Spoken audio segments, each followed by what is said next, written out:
Hello friends, आपका स्वागत है मेरी नई वीडियो में। तो इस वीडियो में हम लोग देखेंगे अपना टॉपिक फ्रूट्स। तो फ्रूट्स में बेसिकली एक एग्जांपल पूछी जाती है ड्रूप में। जो ड्रूप में है इसकी एग्जांपल्स है मैंगो एंड कोकोनट। ये 2017 का क्वेश्चन है कि ड्रूप के एग्जांपल्स बताओ। ठीक है ना, सीधा सीधा क्वेश्चन 2017 में आया था। उसके बाद है सीड पढ़ेंगे। सीड में मोनोकोटिलिडन सीड होते हैं, डाइकोटिलिडन सीड होते हैं, ये तो आपको पता है।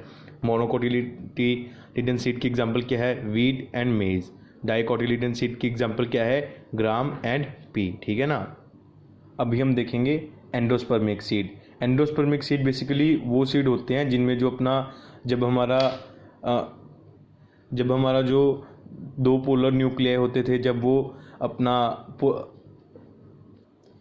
दो पोलर न्यूक्लियाई होते हैं, जब वो अपना पोलन ग्रेन के न्यूक्लियस के साथ, मतलब कि एक वेजिटेटिव सेल होता है, एक जनरेटिव सेल होता है। जनरेटिव सेल डिवाइड हो जाता है, टू न्यूक्लियस बना देता है। ठीक है ना। तो जब वो अपना जो दो पोलर न्यूक्लियाई थे वो रिएक्ट करते थे न्यूक्लियस के साथ पोलन ग्रेन के, तब वो PEN बना देता है, पॉली एंडोस्पर्मिक न्यूक्लियस। ठीक है ना, जो जिसकी वैल्यू 3N होती है।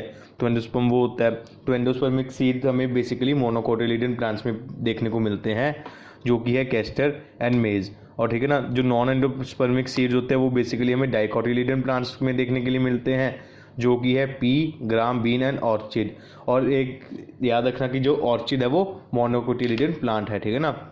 ऐसा तो है नहीं। अब देखिए except biology science of exceptions. ठीक है ना, जो बायोलॉजिक साइंस ऑफ एक्सेप्शन, तो मैंने आपको बोला कि जो नॉन एंडोस्पर्मिक सीड्स हैं तो बेसिकली डाइकोटिलिडन प्लांट्स के होते हैं। लेकिन ऐसा नहीं है कि सिर्फ वही होते हैं, मतलब कुछ मोनोकोटिलिडन भी होते हैं, और ऑर्चिड उसकी एक एग्जांपल है। ठीक है ना। अभी हम देखते हैं तीन चीज़ें, फिर फाइलोक्लेड, फिलोट एंड क्लेडोड। ठीक है ना। तो भाई ये तीनों चीज़ें अच्छे से समझ लेना, बहुत ज़रूरी है। 2015-16 के पेपर में दोनों बार इनके बेस्ड क्वेश्चन आया है, और हर साल चांसेस रहते हैं कि क्वेश्चन आएगा ही आएगा। बच्चे अच्छे तरह से रटते हैं इसको, बहुत टीचर फिर भी नहीं करवाते। क्यों? क्योंकि बहुत टीचर्स को खुद ही इनमें डिफरेंस पता होता है। ठीक है ना। तो फाइलोक्लेड क्या है? अ फ्लैटेंड ब्रांच और स्टेम। ठीक है ना। तो फाइलोक्लेड क्या है? अ फ्लैटेंड ब्रांच और stem functioning like a leaf. इसकी एग्जांपल क्या है? ओपनशिया। ठीक है ना। नोड्स, इसमें नोड्स एंड इंटरनोड्स प्रेजेंट होती हैं। इसकी एग्जांपल्स कोको लोबा भी होता है, रस्कस भी होता है। तो आप ये एग्जांपल छोड़ दो बस। फाइलोक्लेड की एग्जांपल आप याद रखो, ओपनशिया। इसमें क्या होता है कि जो ब्रांच है वो लीफ की तरह काम करती है। ठीक है ना, फंक्शन लाइक लीफ। ठीक है ना। अब हम पढ़ेंगे क्लेडोड, अ फ्लैटेंड लीफ लाइक स्टेम। ठीक है ना, मतलब कि जो स्टेम है वो लीफ लाइक बन जाती है। क्लेडोड इज फाइलोक्लेड विद 1 और 2 इंटरनोड्स। इसकी एग्जांपल क्या है? एस्परगस और बोर्चर्स ब्रूम। ठीक है ना। तो क्लेडोड और फिलोक्लेड में बेसिकली फ़र्क क्या है कि इसमें कोई ज़्यादा फर्क नहीं है। फिलोक्लेड क्या है कि वो एक ऐसी ब्रांच है जो कि लीफ की तरह काम करती है। ठीक है ना। इसकी एग्जांपल क्या है? ओपनशिया। इसमें जो नोड्स हैं और इंटरनोड्स हैं वो बहुत ज़्यादा प्रेजेंट है। जिसमें 10, 25, 30 नोड्स हैं, तो 25-30 नोड के बीच में सीधी सीधी बात है, इंटरनोड भी ज़्यादा होंगी। लेकिन जो क्लेडोड है, ठीक है ना, वो भी क्या है कि वो ब्रांच है जो कि लीफ की तरह काम करती है। लेकिन इसमें जो नोड्स हैं वो बहुत कम होती हैं, 1 या 2 नोड्स ही होती हैं। ठीक है ना। तो जिस वजह से 1 या 2 नोड्स होती हैं, मतलब देख सीधी सीधी बात है कि ये तो रटने वाली बात है ना कि क्लेडोड में 1 या 2 नोड्स होती हैं, और जो ब्रांच है वो स्टेम लाइक काम करती है। इसकी एग्जांपल क्या है? एस्परगस या ब्रूचर्स ब्रूम। और जो फाइलोक्लेडोड है तो उसकी वो क्या है? वो भी ब्रांच है जो कि लीफ की तरह काम करती है, लेकिन उनमें जो नोड्स हैं और इंटरनोड्स है वो बहुत ज़्यादा प्रेजेंट है, और उसकी एग्जांपल ओपनशिया है। अब फिलोड की एग्जांपल देख लीजिए, a winged leaf stalk petiole which functions as leaf. ठीक है ना। Nodes and internodes absent. Example Australian acacia. तो मैंने आपको, ठीक है ना, इसमें क्या होता है कि मैंने आपको लीफ में भी पढ़ाया था कि जो अपनी पेटियोल है वो फंक्शनिंग हो जाती है, लीफ की तरह काम करना शुरू कर देती है। ठीक है ना।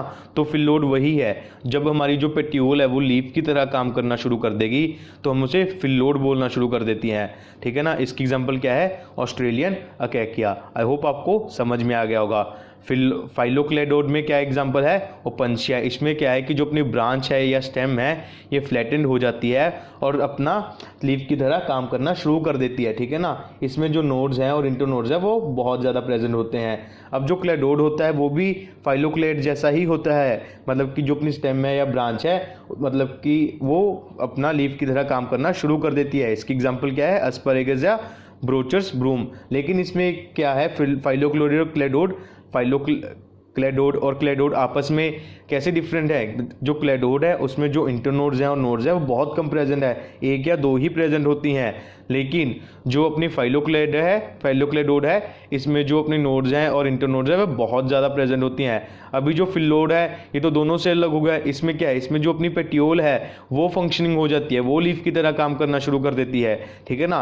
अब जो पेटियोल है उस पर नोड्स और इंटरनोड्स तो होते नहीं है, सीधी सीधी बात है, ठीक है ना। इसकी एग्जांपल क्या है, ऑस्ट्रेलियन है क्या। आई होप आपको ये समझ में आ गया होगा, ठीक है ना। तो ये टॉपिक बहुत ज़रूरी था, क्योंकि इस टॉपिक के बेस भी क्वेश्चन आने के चांसेस बहुत ज़्यादा बने रहते हैं। अगर आपको मेरी ये वीडियो अच्छी लगी हो तो प्लीज़ लाइक कीजिएगा, शेयर कीजिएगा और मेरे यूट्यूब चैनल को सब्सक्राइब कीजिएगा। Thank you.